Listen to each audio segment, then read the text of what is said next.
is, this material existence. So he provides the process. He has created the material world, which is sort of like a prison house. You know, in a prison house, the government puts all of the rascals, the criminals. Why? To protect the honest citizens. I mean, or at least that's the theory. Now, of course, they do it as a business, but that's another thing. The original idea of prison is to correct the criminals. In fact, they even call it corrections department. So how do they correct them? Well, they should, or they used to give them moral lessons, have preachers come in and teach them and like that. The idea is to give them wisdom, to give them ethics, to give them a sense of morality. That, look, you did this, and now your freedom is restricted. Just see. This is the consequences of this kind of bad behavior. So Kṛṣṇa is doing something similar. He's sending the rascal, rebellious souls to the material world and saying, look, this is the consequences of being selfish. This is the consequence of being attached. This is the consequence of imitating God. Your activities, your freedom have to be limited. Birth and death, those are the limitations in the material world.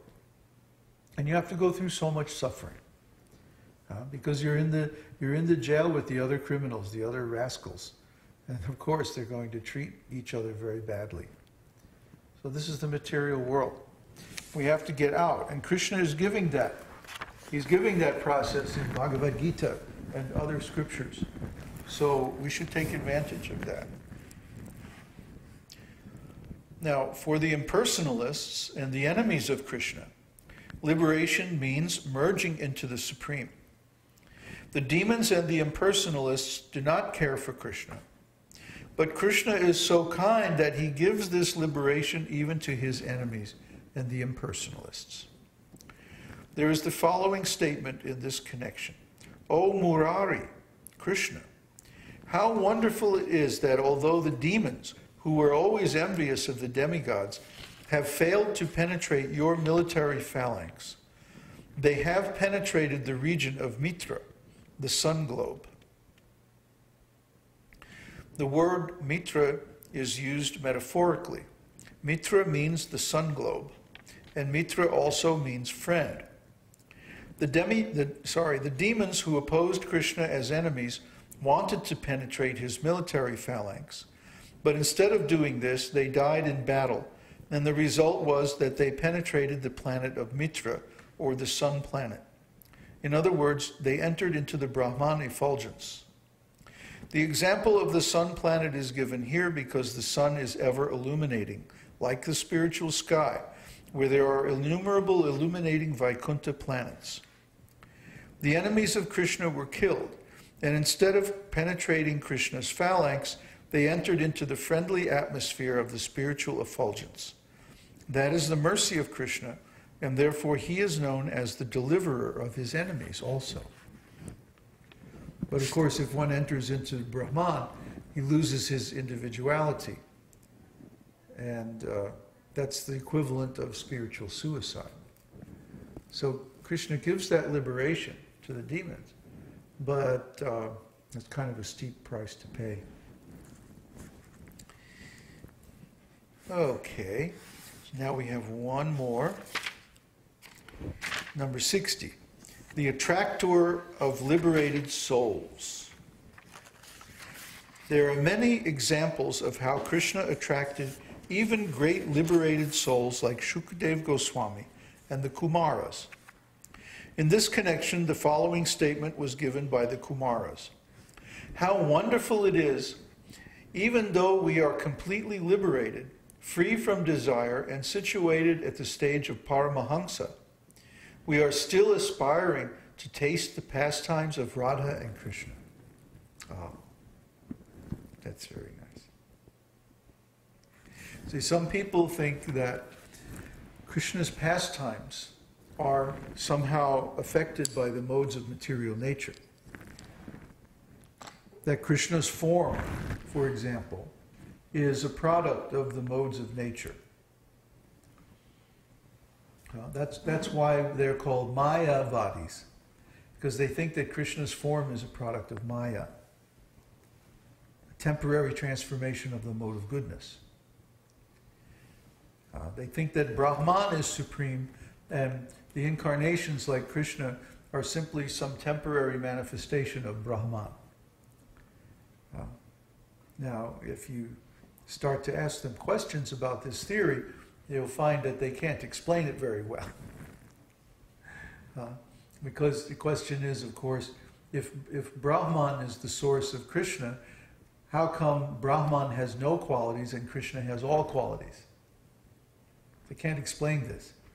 They can't explain how something impersonal with no qualities can give rise to a person who has all qualities. See? They can't explain that. In fact, they deny that God has any qualities or energies at all. So if that's the case, how can, if Brahman is this God that they're talking about, how can God emanate an incarnation? See? The whole thing falls apart immediately. Just ask one or two questions and it's like, they can't defend it. They can't explain it. If God has no qualities and no energy, then what is the source of this material world? What is the source of all the energy we see? The light, the material elements, heat, life energy, consciousness? What is the source?